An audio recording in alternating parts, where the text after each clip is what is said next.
Thanks a lot for that, Jeff. Here's the idea behind our top talkers today. A groundbreaking new study finds suicide is contagious amongst teenagers. It concludes that teens who had a schoolmate die by suicide are more likely to consider or attempt taking their own lives than those who haven't lost a peer to suicide. Dr. Ian Coleman of the University of Ottawa wrote the paper with researchers at the Harvard School of Public Health. The study looked at teens aged 12 to 17 years old. It is a topic being discussed in the paper headlines this morning and across all the news wires. Joining us for our panel, John Brenner joining us from CFRA, Annette Goerner making her way over, and Carson from 93.9. It's a tough subject to talk about, but it is something that we are talking a lot more about in the public eye, in newsrooms across different spectrums. Do you think by us talking about it, by peers being influenced by it, that we're seeing results like this? I think so, because it's like anything else. I mean, first off, if all of the conclusions drawn by the study are correct, then it verifies and validates a lot of the things that we've been doing and trying to make the issue of teen suicide, emotional stress for young people, bullying, all of these things that kind of come under the same umbrella, a community issue, as opposed to something that's being dealt with until now largely by the families, who are often ill-equipped to do it, not because they don't want to, but they just don't know where to begin. It's, in my opinion, somewhat alarming, though, because it is important that we're talking about it and that kids have resources and places to go if they are having these thoughts. But it's alarming that it is crossing their mind, the idea of suicide, because someone they know has committed suicide. So they're saying in the study that a child a youth between 12 and 17 is 5 times more likely to think about suicide or even consider taking their own life if they know of someone, if they have a peer, perhaps in their school, or a friend that has committed suicide. That's scary that suddenly is becoming an option for them. It's one thing to be able to have the dialogue and the discussion, but what they're seeing from this and what they're saying is that because we're idealizing and we're making these kids to seem like such genuine, wonderful people, when you see the write-ups and the Facebook posting and everything else, there's quite the reaction from the public and the peers about the individual who's taken their lives. A lot of it, too, is you got to remember is that time of a young person's life is the most influential time. A lot of decisions and things that they're into at that stage are going to make the men and women that they're going to become later. And we've seen it. It's not just it's that you want to belong to something. And this is about the darkest you could possibly get at. But as Annette said, at least nowadays there are measures that are in place that if you want to talk to people, you can. And I think, John, you brought up a good point as well. I think a lot of families are just ill-equipped.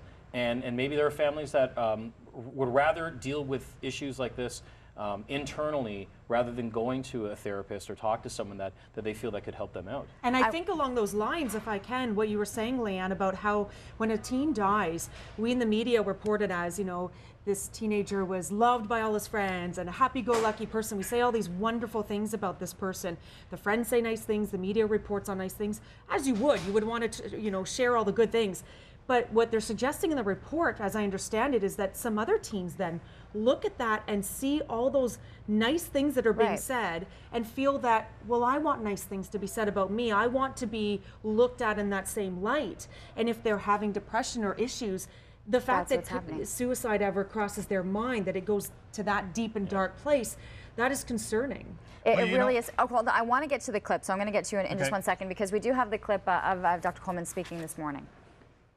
It's very likely that it's the first time in their lives they've had to deal with something so traumatic, and especially a death within their own peer group is really traumatic. And for some of those kids, especially vulnerable kids, they may start to consider suicide as a solution to their problems for the first time in their lives. The stats coming back, because we talked about when you are influenced by not, 15% of youth at this age thought about suicide after a schoolmate had died of suicide versus 3% of youth who had not been exposed at all to suicide. In this age group, 7.5% actually attempted suicide after a schoolmate's suicide, compared with only 1.7% of youth that had no exposure to this. So that tells me that as soon as in a school, let's say, if there was a teen that has committed suicide, immediate action has to be taken to talk to the children, debriefing, all of that type of stuff that needs to be done.